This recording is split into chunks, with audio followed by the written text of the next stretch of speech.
Hey folks, my guest today is Slater Victorov. He's the founder and CTO of Indico Data Solutions, an enterprise AI solution for unstructured content with an emphasis on text and NLP. He's been building machine learning solutions for startups, governments, and Fortune 100 companies for the past 5 years and is a frequent speaker at AI conferences. Slater, you ready to take us to the top? I'm absolutely ready for it, Nathan. All right. So just to be clear, is Indico a SaaS player or is it an agency model? You're doing consulting work. No. So we're managed service, right? So it's a product company, but not hosted as a SaaS company. I see what you're saying. So are there sort of folks that use you over and over every month, or is it they come in one time, you help them, and then they leave? So they buy a product that allows them to drive their own automation, right? So it's all, it's 100% ARR. They're buying a product, right? We'll usually help get them trained on the product, but from that point forward, right, they're basically automating new processes, and they're kind of getting more and more value out of the product as time goes on. But then, also generally upselling and buying new modules and things like that. Yep, that makes a lot of sense. So there's a recurring component, and you're upselling modules as needed, but there's a long-term relationship there. Yep, exactly. Okay, so tell us what it does. Tell us, Absolutely. Is there a customer story you can share and actually use their name or no? 100%. Yes, okay. There is. So we've got one customer that is a huge of ours, MetLife, and they did a case study publicly with us pretty recently. And they actually managed to use Indico to save over 11,000 hours of effort in end to end. It was about 4 weeks of time, a couple of folks to save 11,000 hours. And at the very highest levels, what Indico does is we work on document-based automation solutions, right? So if you've got a document-based process at your enterprise and you need to scale it, that's where you plug Indico in. Okay. The way our model is very, very different than a lot of folks, kind of like you said. A lot of people in our space, they do have this sort of agency model, which is, you want to process invoices, pay us $10 million, we'll build an invoice box, we'll give you the invoice box.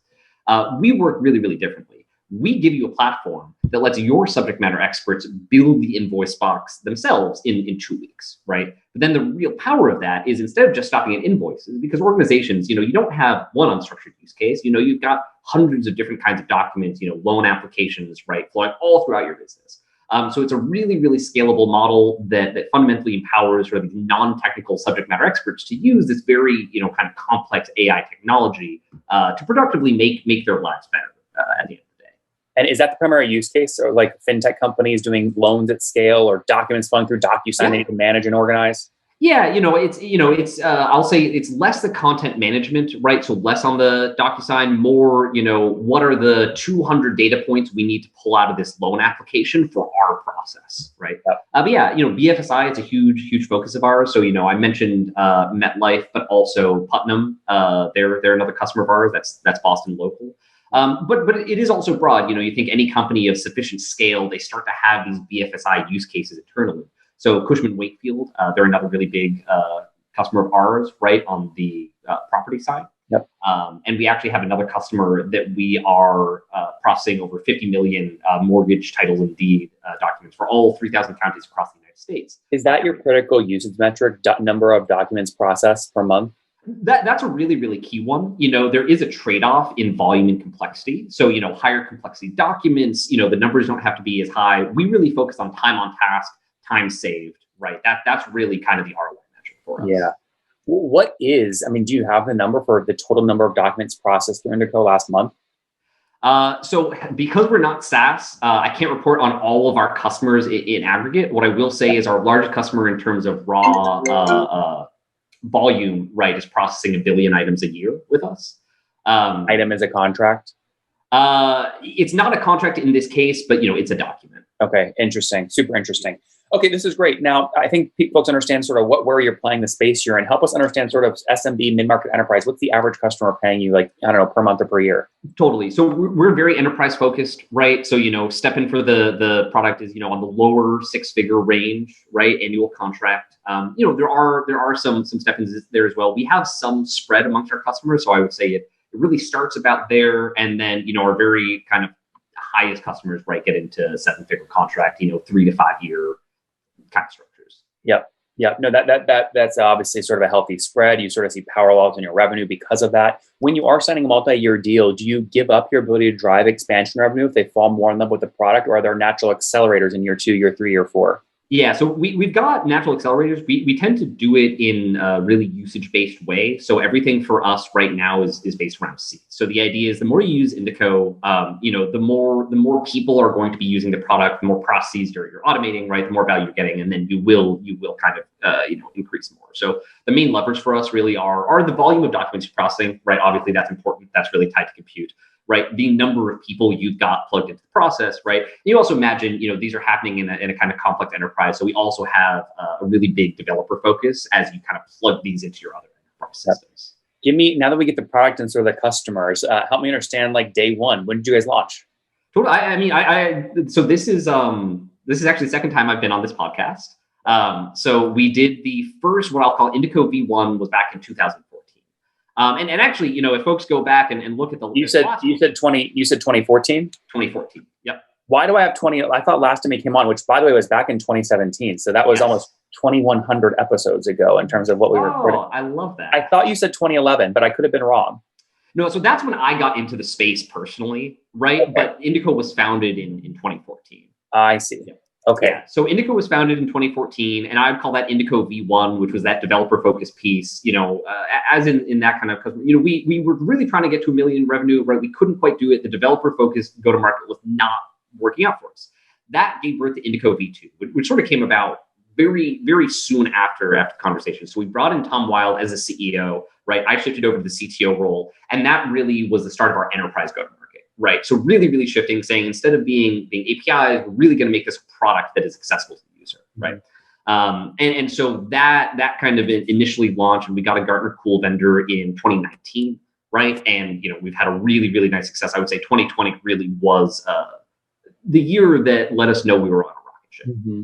Which I think last time we came on the show in 2017, you were flirting with the 50 grand a month in revenue. Did you break $1 million in ARR the year after that in 2018? So no, we did not that year. Right. So actually it stayed about flat at that level. Right. So, and that was a lot of the reason that we had to do the shift. Right. Is that, we had some customers that really, really loved us, but it was just not a big enough market. So we were, pretty much flat, some wins, some misses, some ups and downs, right? Pretty much flat. Until we got this next product out, right? And then, and that's why I really say, we certainly had progress through 2019, as we were doing the product launch. But that's really why I say 2020 was the year that redefined our business. Got it. So that's when you broke that $1 million threshold. Yeah, exactly. And, a lot of really, really awesome metrics. We grew bookings by 10x. We quadrupled our ARR, right? Just really, really nice improvements across the board. That's great. So, and you had 20 customers back in 2017. How many customers are you serving now today? So it's a very different mix of customers, right? So it's probably about the same number, right? But back then, when I said 20 customers, I meant 20, developers, right? Now, one of our customers might have, 50, 100 users on it, right? But, we're talking about 20, large enterprises. Yeah, your ACV you told me back then 4 years ago was about 30,000. Now it's 120,000, right? Exactly. It's actually it's creeping a bit north of that even. Yeah. It's above 120, but yeah, exactly. Yeah. So the business is changed. So it's kind of funny. The number of customers, I guess if you count business units, the number is probably higher than that. But in terms of large enterprise, it hasn't changed that much. And if we take those 20 customers times that 100 grand, 120 grand ACV, I mean, what that you guys are 2.4, 2.5 run rate right now? Like I said, the ACV is maybe a little bit higher than 120, but you're in the ballpark. And you guys break 5 in ARR by the end of this year, run rate? So when we think about growth, right? So we got the Series B December of last year, right? And so the target that was a $22 million Series B. Okay. Yep. And our goal with that, right? That's a lot of money, Slater. You are on the VC path, baby. That's a lot of money. Totally. I mean, look, we wouldn't have done it if it weren't for the traction we saw, right? I kind of threw out the numbers, right? And you've got your own numbers. I'm not going to tell you exactly where the financials are of this day, right? But I can help get you an approximate. I would say I'm being conservative. I always argue you're probably slightly larger than the perfect. Exactly. Yeah. So our goal really, a Series C company, we want to be around 10 million in ARR, right? To really get that metric, right? And our timing on that is, 18 to 24 months, after that last December, right? Yeah. And I'll say we're very, very optimistic about hitting that, right? And we're not going to get to that ballpark, that 10 million ARR, right, in, call it mid to late 2022, right, without getting to a certain place at the end of this year. Yep. No, that all makes good sense. Talk to me a little bit about the capital history here, because it's sort of funky, right? I mean, you raised 3 million back in 2014, then like $1 million in 2016, then like 700 grand in 2017, sort of over. And this is, again, early days where you're trying to figure out what the model is. Look, this is the Indico V1, V2, right? And you can see it immediately in the capital history, right? So, we had a really strong technology, in that first $3 million seed round, right? Like strong entry, right? Really nice response from customers. And then sort of over the course of the next couple of years, we sort of realized, okay, we can't quite get this business model figured out, right? And, so that's sort of where that 1.2, that bridge came in. We're like, all right, maybe we can, just finagle this a little bit, and we're just not executing well enough. Then we sort of came to the realization, no, actually, we're executing fine. That's not the problem. The problem is that this business model fundamentally, we need to shift that to the enterprise. And then when Tom came in, that was when we did the next raise, right, which was another 4, right? And then actually, then we had probably the easiest raise in the world after that. So literally, we were kind of looking, we're like, do we want to go out and raise a full? Because at that point, it would have been like a full A. And we just had so much stuff to do. And, this was 2020. So, like the pandemic stuff was kind of scrolling around. So we just took a smaller inside round. So we did, approximately another 4 then. And then again, we sort of hit these metrics and they're like, wow, this is really a rocket ship. And then we went out for the Series B almost. So we sort of skipped a step in going for the Series B. But, we've kind of had a long history. So, we've really got that experience backing us up. So just to pick up, in 2018, you did the $4 million round.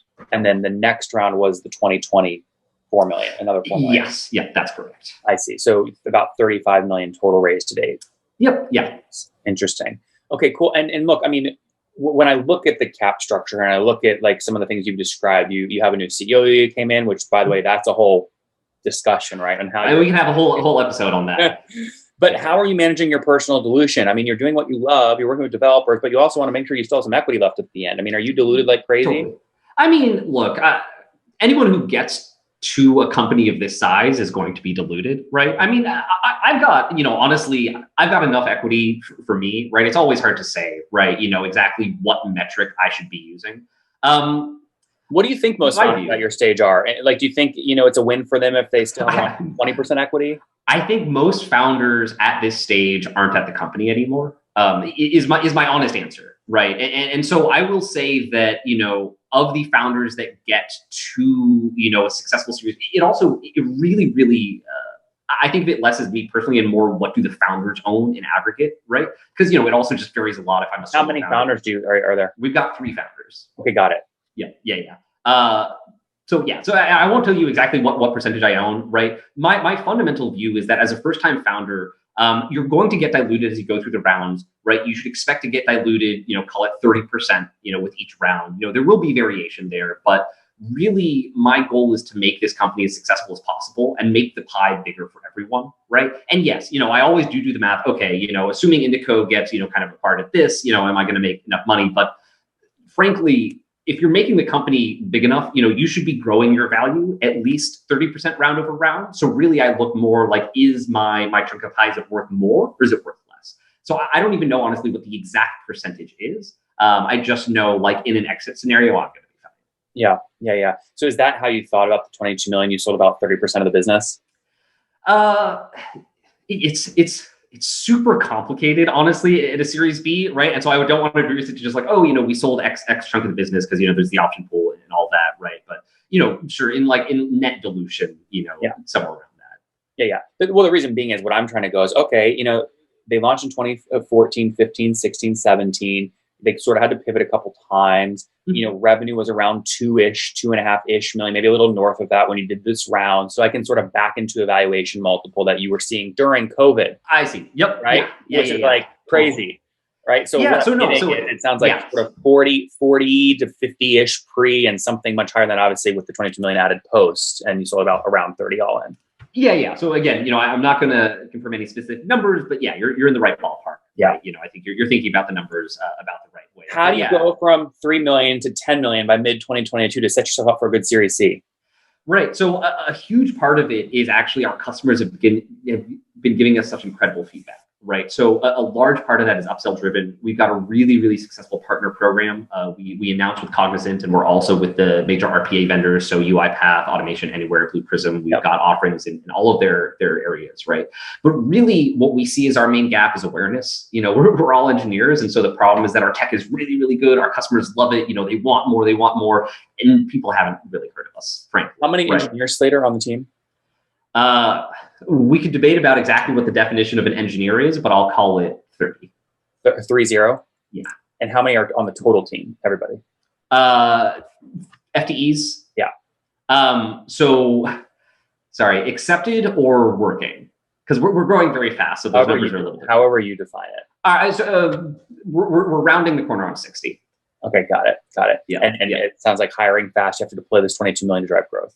Yeah, and we've just got a lot to get done, right? So we've just scaled up our sales and marketing team. Honestly, all of those numbers you were talking about, right? Until 3 months ago, we did not have a sales team, right? It was me and Tom, and we drove all of that, right? That's not totally fair. We do have Mike Borm is absolutely incredible, right? But from a sales leadership team, there was pretty much no one. How many quota carrying reps today? Today, we've got 3 quota carrying reps. And who's the person sort of deciding, okay, the year 1 ramp period for that first quota carrying rep is X, they should hit this quota by this date, et cetera? So we just hired a really, really awesome head of sales, Mike Manelli. So he's someone that we grabbed from Automation Anywhere, right? I mean, he was in charge of IQBot. So we actually, this is what I'm so happy about. We actually just did the round at our competitors, frankly, right? We've got a lot of competitors in our space. They're selling a lot of stuff that doesn't work. Folks have seen our stuff. They see that it works. And so we just basically went around to every single one of our major competitors and we're like, that sales rep, they've got a great book of business, right? I want them. And again, they saw the technology and they're like, oh my goodness, I've been trying to sell something that does this, but actually worked for so long. So I'm very optimistic about the reps. That's churn's critical in an SaaS company. How do you think about it? Sorry, employee churn or customer churn? Oh, sorry, customer churn, revenue churn from customers. Sorry. So we really look at net revenue retention, right? So I think that, yes, churn is really important. You never want to lose a customer, it always hurts. But I think just as importantly, there's so many things that you've got on your docket, right? So for us, sometimes we have to say, hey, that customer, if we bend over backwards, we could probably save them. Not worth it. We've got better stuff to do, right? We would much rather let them go than the way we think about it and why we really focus on net revenues. Look, we've got this customer, they've got a much larger ASP. They're really using us like crazy. Let's take the time we take making this customer who's not a great fit happy, really put it into the rest of our customers, make every one of them sort of a screaming reference, and then you end up making it up in upsells anyway. Because again, they're using it more, they're seeing more value. So how high above, 100% is your net dollar retention today? So it's tough for me to give you a specific number today just because you track it in cohorts, right? So we don't have one universal number. What I will say is our high performing target there, right? And what we've got, good historic evidence that we can hit is sort of this 125% net on a 12 months, which because we're growing so fast comes out to about 10% rolling 12 months. Yeah. If you catch that distinction. Yep, that makes sense. Yeah, 125% net. So what that means is obviously keep the gross churn low, get the expansion high, and hopefully the difference between those two numbers is about 25%. Exactly, right. And that's what we're hoping, right? And again, we think of it in cohorts, just if we close you in Q4, we're not going to try to, slap you with a 50% upsell, a month later. Right? Yep, that all makes good sense. Let's wrap up Slater with the famous 5. Number 1, favorite business book. Or book in general. Conquest of Happiness by Bertrand Russell. It doesn't sound like a business book, but it is. All right. Number 2, is there a CEO you're following or studying? Tom, my CEO. Your CEO. Yeah. All right. Number 3, what's your favorite online tool for building the company? Calendly. Every single time someone clicks a Calendly link, I save 30 minutes of time. Number 4, how many hours of sleep do you get every night? 6 on the weekdays, 7 on the weekends. Right. And what's your situation? Married, single, kids? I'm married and in a new house. Oh, very exciting. Very exciting. Okay. And how old are you? I'm 29 as of 5 days ago. Nice. Happy late birthday, man. Thank you. All right. Take us home here. What's something you wish you knew 9 years ago when you were 20? You are not. When I was 20, I thought being an entrepreneur was a euphemism for being unemployed. And so I would tell him, you're going to be an entrepreneur, and it's so much harder than you think it's going to be.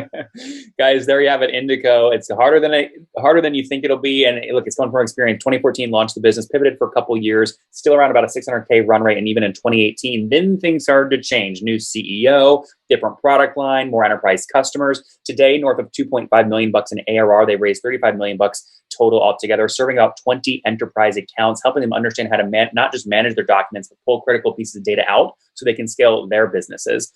Team size 60 today, 30 folks on the engineering team. We'll see what happens next. Slater, thanks for taking us to the top. Thanks for taking me.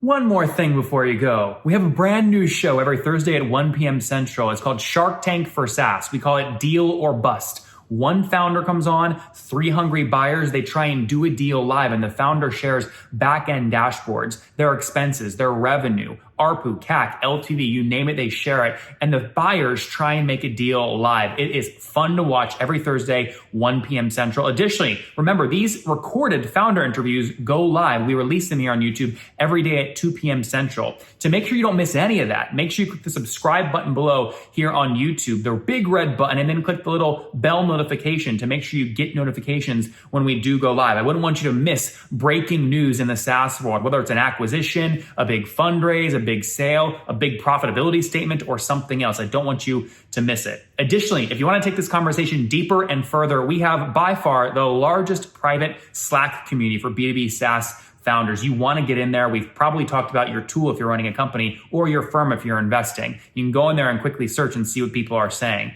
Sign up for that at nathanlatka.com/Slack. In the meantime, I'm hanging out with you here on YouTube. I'll be in the comments for the next 30 minutes. Feel free to let me know what you thought about this episode. And if you enjoyed it, click the thumbs up. We get a lot of haters that are mad at how aggressive I am on these shows, but I do it so that we can all learn. We have to counter those people. We got to push them away. Click the thumbs up below to counter them and know that I appreciate your guys' support. All right, I'll be in the comments. See ya.